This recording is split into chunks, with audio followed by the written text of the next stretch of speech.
I'm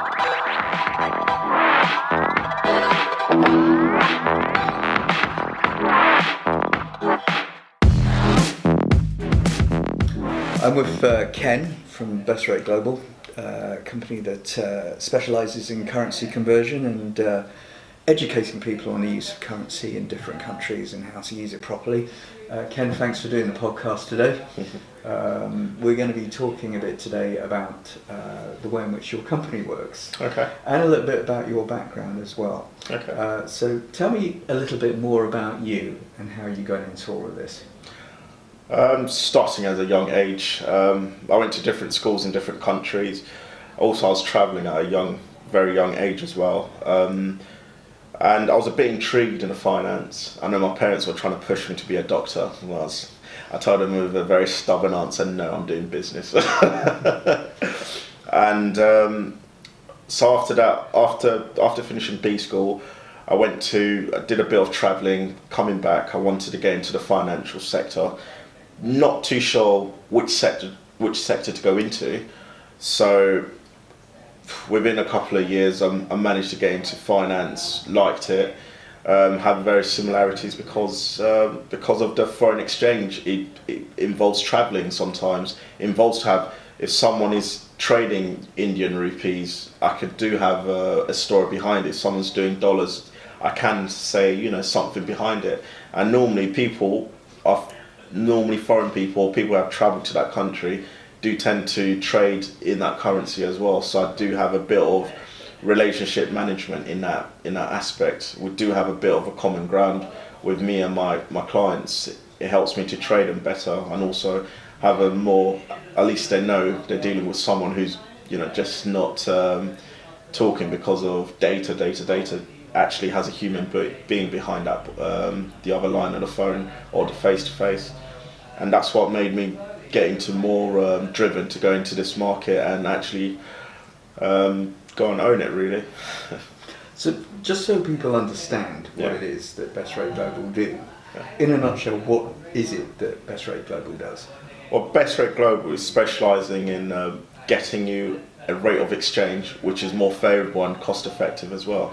For example, if you're having GBP, sterling, and you do require to get some euros, we managed to secure a rate exchange for you. If that makes perfect financial sense for you, we can go ahead, secure it, and do a turnaround within 45 minutes. So as soon as the funds, sterling comes in, convert into euros and displace it to whichever beneficiary you want the funds to go to.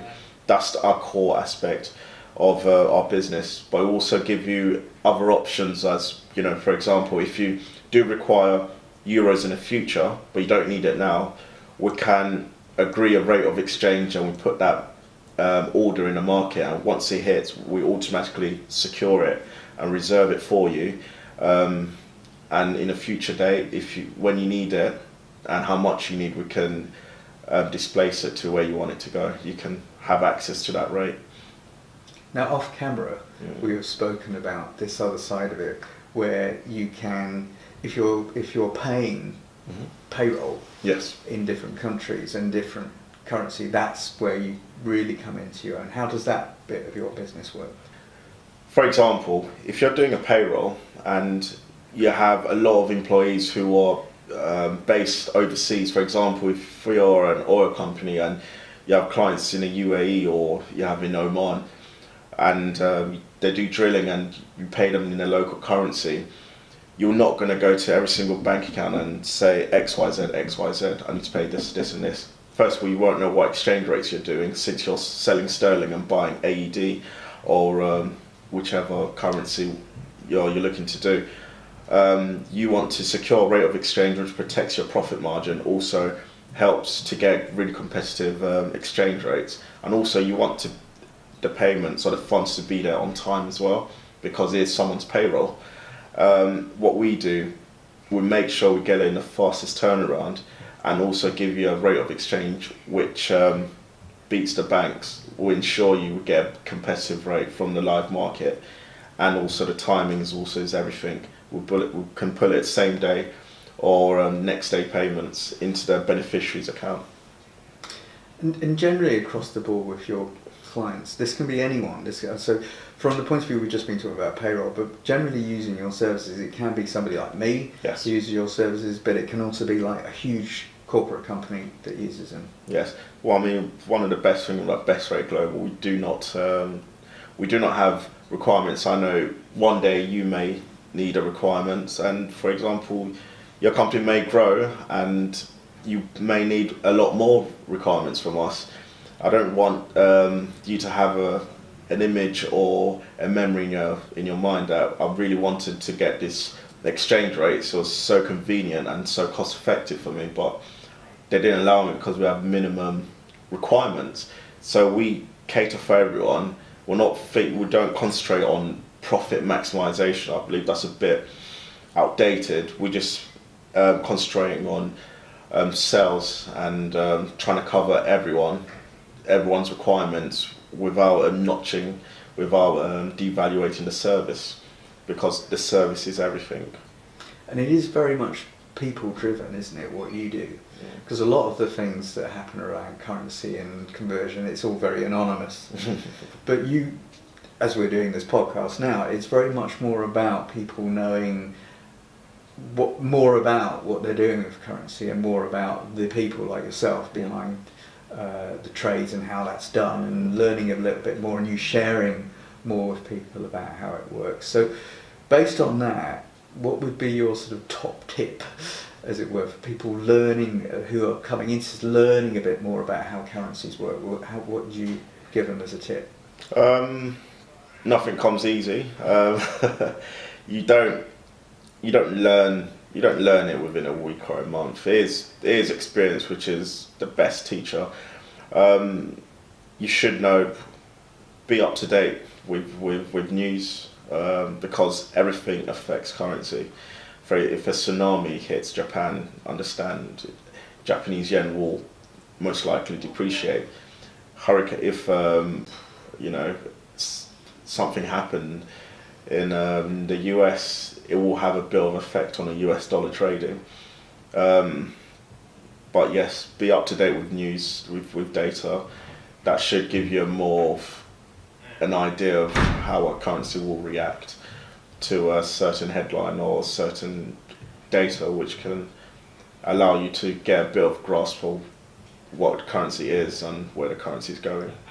So do your clients then, in that sense, do they get an idea of data analysis? So if they want to kind of get that kind of information, but they want to use somebody that they trust, should they come to you to receive that kind of analysis? Yes, they can get my point of view. They also can get a morning report. But to be honest,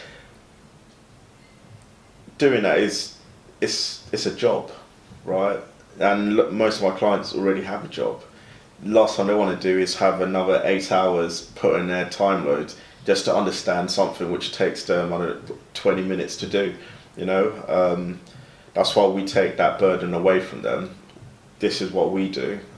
We specialise in this. We are staring at a screen most of the day and trying to make sure you do get the best service and also the best rate available for you, so you can concentrate on doing your business in order for your business to thrive forward. We take away that risk from you, trying to eradicate that, protect your profit, protect your currency exchange, and so you can move on and concentrate on something else or allocate those savings into a different areas of your business. Okay, we're living in very different times, as you just said. I mean, really unusual political things going on, the media behaving in a different way. Obviously over here in the UK we have this whole sort of Brexit thing going on, which nobody quite knows and understands what the hell's going on at all. Yeah. And one of the things that people are really worried about is post March 29, what happens to the way in which currency works, if they're going abroad or if somebody's coming here, how currency will work. From a sort of expert point of view, what would be your kind of thoughts on what's going to happen after March 29th? Do you think anything major will happen, or do you think currency will just trade in the same kind of way? March 29th coming forward. First of all, we don't even know if we actually are going to leave. There is a big question, or rumour going around that we may not leave at all. But there are three scenarios. If we do leave, we crash out of Europe, I do expect, maybe a 3 to 4%, depreciation of sterling across all board. And I also know euro will also take a hit as well, because most of the trading of euros does take place in London markets or England markets itself. So it is a bit of a lose-lose scenario. If we do leave and we do have a deal, business can continue. We may see appreciation of the GBP, because people can start planning accordingly to what rules and regulations are, in order for them to move forward and actually concentrate on being productive, because they have an idea of how the relationship will go between the UK and its biggest trading partners. But then if a deal goes through and it's a bad deal, I expect also possibly a depreciation in the currency of GBP. So those are the three scenarios I can think of. Do you think that's going to be? Do you think that's going to be a permanent thing, the depreciation, or do you think that's going to just be like a shockwave and it will come back once we settle into whatever it is we're getting into next? Well, if you look from the time GBP was actually created, it has been going on a downward spiral, right?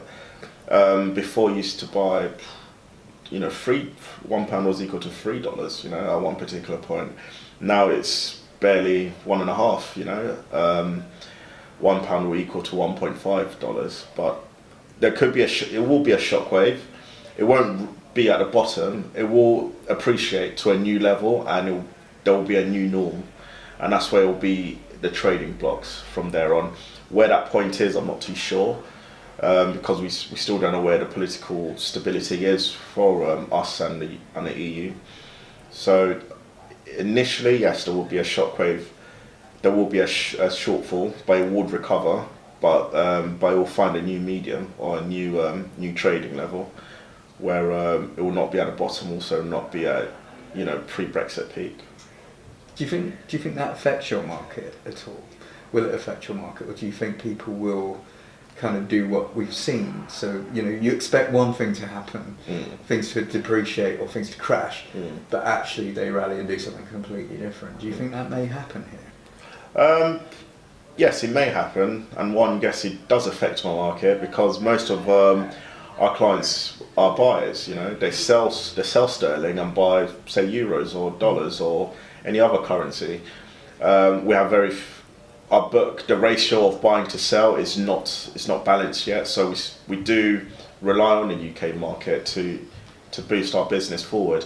And obviously, if today, one euro cost you, just above, what today you could buy €2 for £1, and all of a sudden you can buy only, just one and a fraction of a euro. Obviously, you start thinking how much things you actually do need to buy. You may scale back, and the UK as a whole, as you know, it's more of an importing nation.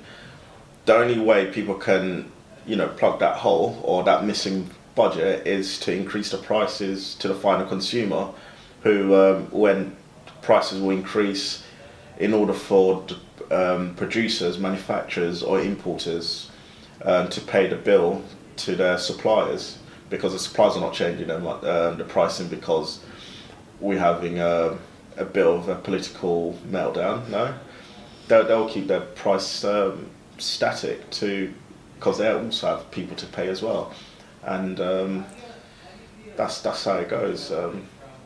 Possibly inflation is going to pick up. Things may go expensive because we're not purchasing at the same level we were before, obviously, and that will affect us. Some people just say, I can't afford to pay our suppliers anymore, and that will have a drastic change in our business as well, because instead of having one extra client, we have one less.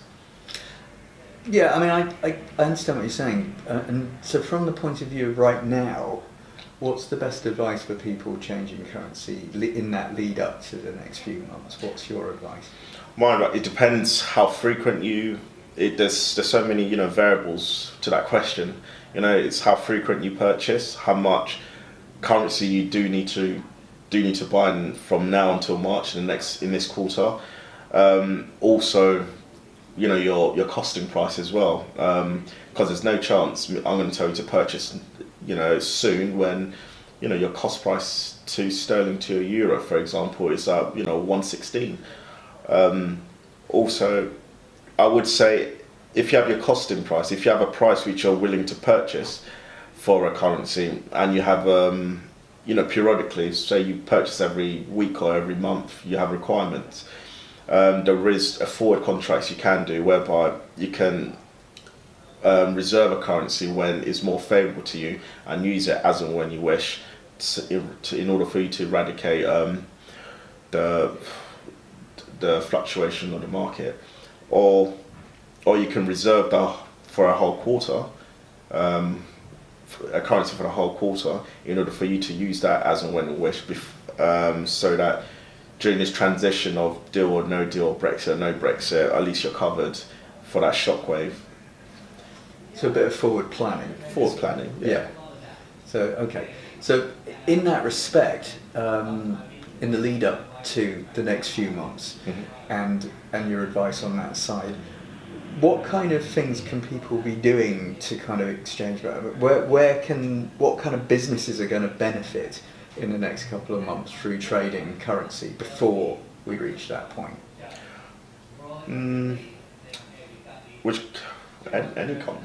Any company really who have exposure to any person who pays invoices in a foreign country and requires a foreign currency and a foreign country, they'll benefit from that. Also, companies who export as well, right? For example, not too long ago, we were seeing on a dollar, where are we now? What we at? We're quite low at the moment, aren't we? We are very low. Yeah. Very low.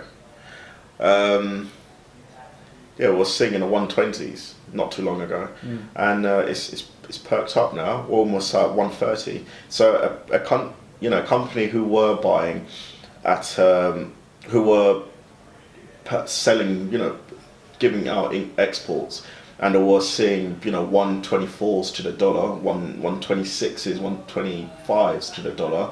They used to sell dollar when dollar was really strong. They were exporting to their markets and pound was very cheap compared to dollar. So when they were repatriating their profits back into sterling, they would have got more sterling, because at that time the pound was weak to the dollar. So if the dollar is stronger than pound, you would get more pounds for your dollars if you're bringing it back into sterling, because you account your profit in sterling if you are a British company. But now it's sterling to a dollar is almost at 130, so you lost around 4 cents to the pound just within a 2 weeks period. So both import and export, people who do have exposure to foreign currency in their day-to-day running of business or for their stocks or for forecasting, they will benefit the most. Also, people going on holiday, you can't forget them, individual people who are purchasing a house in a foreign country or who are going on holiday and they are planning forward. If I'm going holiday, just for planning and I'm having extra £100 for spending, I'll be happy with that. You and me both. Absolutely. Yeah. Do you think the media influences the way that currency works at all, particularly in this kind of social media world? Do you see that kind of aspect? Recently, yes, just because of politics. I don't know how, but Boris Johnson has a big influence on GBP in the last 2 years. That's the only way, but before it wasn't like that. But recently, yes, media, what they report in terms of really sensitive economic data, which could make a huge debate in terms of the country's economy. Yes, that does play a big role as we speak, but just due to economic data being numb, to what a country's progress is. For example, last year, London was the biggest financial money market in the whole world. You know, it was bigger than the US. It was bigger than Switzerland. It was twice the size as EU. You know, every year twice as much of euros went through London or went through UK than the whole of Europe. But because of political instability and we don't know what's going to happen, that data or that information just got numbed, and that just because of media pump. When they get a story, they'll all run with it. And I've been hearing Brexit for 2 years.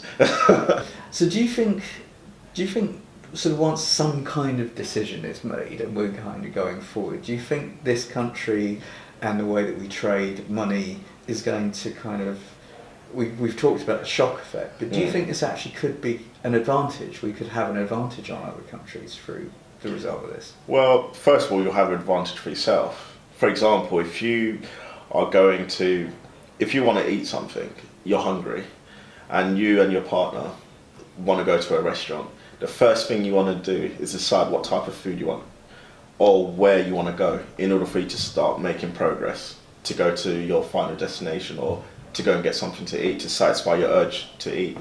But if you haven't decided or you don't know what restaurant you're going to, you can't satisfy your urge, to have a meal. And that's where we are. We are hungry to do business. UK is made of small shopkeepers. Everyone has their own little shop operation, and we just need to have clarity of where to go in order for us to get on with it. And that's where we are right now. It's been 2 years and we still don't know what the hell's what's gonna go on. And for that alone, there's a bit of a standstill. I'm sure direct foreign investment also has drawn back. There's not that much coming in because no one wants to put money into a place, even though we have one of the strongest judicial, strongest law. Yeah. Judicial, yes. Yeah. Systems in the world, one of the oldest as well.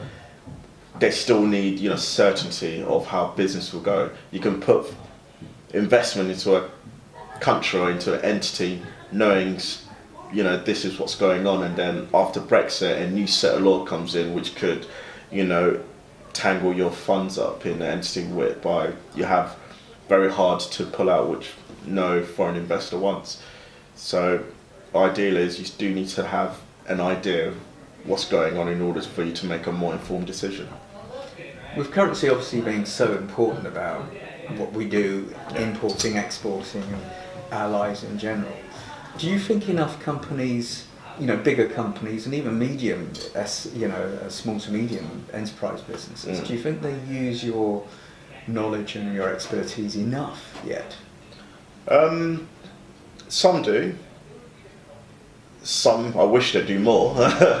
Nothing's 100% efficient.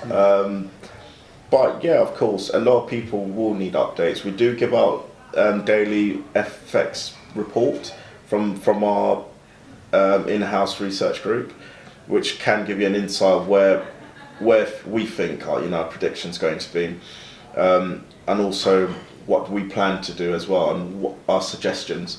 We do that for our clients as well at the moment, and people can sign up to a newsletter from our website to get that. But some people don't. I wish more people do, ask questions in order for them to make a better decision. But not enough is my answer. I think from that point of view, it may be something that becomes more focused for people, is because one of the things that I've learned from you in the time that we've known each other is that most companies, they think about what they're selling or buying, or but they don't think about how currency fluctuates and what different currencies do. And at the beginning of that talk, we were talking about you travelling and discovering cultural differences between the way that people use money or the way that money is considered. Do you think as we go over that sort of cliff, as it were, one way or another, and we're all going to drop off, or we're all going to survive and float up again, do you think what you do is and the media exposure of what you do is going to become more important to companies. I mean, obviously you hope so, but do you feel that there is more that people in your industry will be able to do to bring what money can do to people and how currency can be used more effectively post-Brexit? I mean, yes, of course. For example, right now, the last 2 years, before it was about merger and acquisition, new companies forming. The last 2 years, Brexit goes hand in hand with the currency. You see if the pound has surged or the pound has depreciated, and that has put more scrutiny in our industry and more spotlight, for example. People are getting to know, exchange rates is quite important. It is a difference between 1% and 2% on your, annual profit readings. It does help you out. For example, more cost-effective methods. Before, some people didn't put that much attention into it, but now it's been very, very good. People have started doing inquiries more into it, for example. So, if you want to learn more about what we're doing, we're going to be doing regular podcasts every month, Ken and myself. So if you want to learn more about what's going on and you want to use the services here, go to bestrateglobal.com, follow the podcasts. There's a YouTube channel as well, follow that. But do come to bestrateglobal.com and that will sort of guide you in the direction that you need to find the information that's in the podcast as well. And we'll be back next month. Thank you. Good man.